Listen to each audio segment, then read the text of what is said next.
Salut à tous et bienvenue pour cette nouvelle vidéo où on va parler des forces qui s'appliquent à un projectile. Si ce format de vidéo vous intéresse, n'hésitez pas à le dire en commentaire et à mettre des likes, comme ça on pourra continuer, sinon on passera à autre chose. La trajectoire d'un projectile est déterminée par les forces qui agissent sur ce dernier. Elle se régit par les notions de base de la physique relatives à la trajectoire des projectiles en vol. Nous allons tenter de mettre en évidence les différentes forces qui agissent sur ces derniers.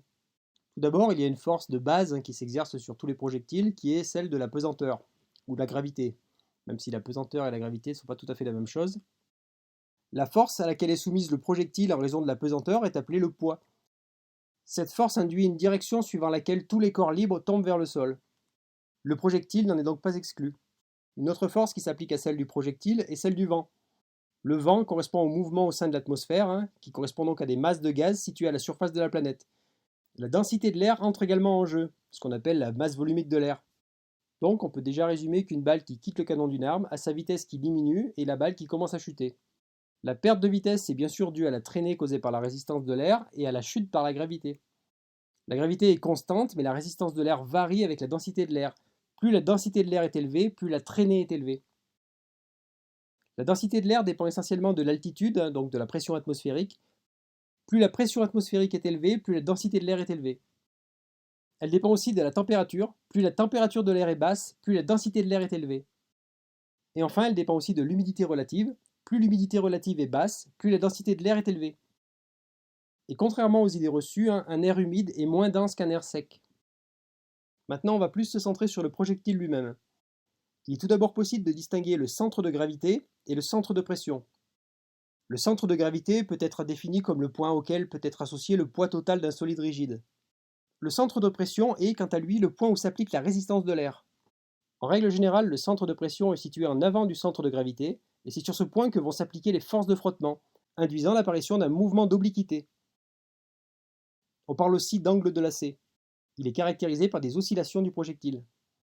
L'angle d'obliquité peut être défini comme étant l'angle spatial entre l'axe longitudinal du projectile et le vecteur vitesse. Pour un projectile stable sur sa trajectoire, l'angle d'obliquité ne dépasse pas 1 à 2 degrés. Lorsque l'angle d'obliquité apparaît, l'air ne s'écoule plus symétriquement le long du projectile et la résistance de l'air n'est plus alignée sur la tangente à la trajectoire, mais s'exerce sur le centre de pression. L'instabilité statique qui caractérise tous les projectiles classiques doit être neutralisée par une rotation rapide de ce dernier autour de son axe longitudinal. Le projectile réagit alors comme un gyroscope. L'effet gyroscopique imprimé par les interrayures, aussi appelés champs ou terres, confère au projectile une meilleure stabilité et une plus grande précision lors du tir. Cet effet gyroscopique contrebalance les oscillations en rendant le projectile plus stable. Pour les projectiles empennés, le centre de pression est situé en arrière du centre de gravité, ce qui confère une stabilité statique. Le projectile est statiquement stable. Le mouvement de rotation autour de l'axe n'est dès lors plus nécessaire pour stabiliser le projectile, puisque la résistance de l'air assure l'alignement de l'axe longitudinal avec le vecteur vitesse. L'apparition d'un angle d'obliquité au cours de la trajectoire du projectile peut s'expliquer par le phénomène de percussion initiale. Au moment où le projectile quitte le canon, les gaz sortant de la bouche du canon peuvent se détendre brusquement dans toutes les directions. Une partie de ces gaz pousse le projectile vers l'avant. Pendant une très courte période, il règne donc une surpression sensible sur la base du projectile. Par ailleurs, les gaz au contact de l'air sont mis en présence d'oxygène frais. Il en résulte une réinflammation spontanée car le mélange de l'air avec certains gaz, partiellement ou non brûlés, tels que l'hydrogène ou le monoxyde de carbone, est explosif. Cette réaction s'accompagne d'une force supplémentaire qui s'exerce sur la base pendant un intervalle de temps très court et occasionne instantanément une déstabilisation du projectile. Et c'est pour cette raison, entre autres, que le fraisage de la bouche du canon est très important et permet d'avoir une symétrie au niveau de la sortie des gaz. Pour rendre la résistance de l'air minimale, il est nécessaire que l'axe longitudinal du projectile reste le mieux possible aligné avec la direction du vecteur vitesse. Cependant, à la sortie du canon, le projectile oscille inévitablement. Cela est dû aux vibrations engendrées lors du passage dans le canon et de l'expulsion turbulente des gaz au moment du départ du coup. Avec les armes longues, le projectile à la sortie du canon n'est pas stable. Il nécessite une certaine distance pour se stabiliser. En plus du phénomène d'oscillation, le projectile peut également être doté d'un mouvement de précession dans lequel il décrit une spirale. C'est ce mouvement de précession qui explique qu'à courte distance, des projectiles pourtant très rapides n'ont qu'une pénétration qui peut paraître décevante et anormale. Finalement, le projectile peut être animé d'un mouvement de nutation dans lequel il décrit une rosette autour de son axe de vol.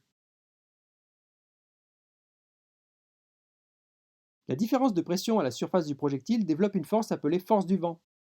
On distingue dès lors le vent vertical qui peut apparaître lors de pluie ou lorsqu'un transfert de chaleur se dégrade mécaniquement dans l'atmosphère, et le vent horizontal, vitesse qui reste constante pour une altitude donnée. À cette force viennent encore s'ajouter des vecteurs de direction opposée. La résultante de ces deux forces est appelée moment aérodynamique. Des forces supplémentaires agissent sur le projectile en vol. Parmi ces forces, on distingue encore la force de Magnus. Le projectile en vol effectue des rotations sur lui-même. Ces rotations engendrent une rotation des molécules d'air situées dans les couches environnantes du projectile. Les couches proches sont plus accélérées que les couches éloignées. On assiste donc à un gradient de pression. La conséquence d'une différence de pression est appelée force de Magnus. Cette force est dépendante de l'obliquité et de la vitesse angulaire du projectile. C'est cette même force de Magnus qui est utilisée dans le hop-up des armes d'airsoft pour corriger les trajectoires de tir et permettre de tirer plus loin. Pour les armes de petit calibre, la résistance de l'air est la force agissante la plus importante. Pour les projectiles supersoniques, cette résistance de l'air peut atteindre plusieurs dizaines de fois le poids du projectile. Le projectile est statiquement stable s'il ne commence pas à basculer au cours de sa trajectoire. Il est dynamiquement stable si l'angle de yaw, qui est l'angle d'oscillation compris entre l'axe longitudinal du projectile et la trajectoire rectiligne, diminue au fur et à mesure de la distance parcourue par le projectile. Un projectile peut cependant devenir instable en étant surstabilisé. Une surstabilisation signifie que le projectile effectue des rotations trop rapides et devient dès lors incapable de suivre sa trajectoire curviligne. On parle de surstabilisation si l'angle compris entre l'angle du projectile et la tangente de sa trajectoire excède la valeur approximative de 10 degrés. Une autre force entre en jeu sur les tirs de très longue distance qui est la force de Coriolis. La force de Coriolis est une force inertielle agissant perpendiculairement à la direction du mouvement d'un corps en déplacement dans un milieu lui-même en rotation uniforme, tel que vu par un observateur partageant le même référentiel. Pour faire simple, la force de Coriolis a pour conséquence de dévier un corps en mouvement vers la droite dans l'hémisphère nord et vers la gauche vers l'hémisphère sud, la droite étant définie lorsque l'on regarde vers l'avant du déplacement. Voilà, c'en est fini pour cette vidéo. N'hésitez pas à liker, partager, à vous abonner et à nous dire surtout dans les commentaires si vous aimez ou pas ce genre de vidéo. On continuera ou on arrêtera et puis on vous donne rendez-vous à la prochaine.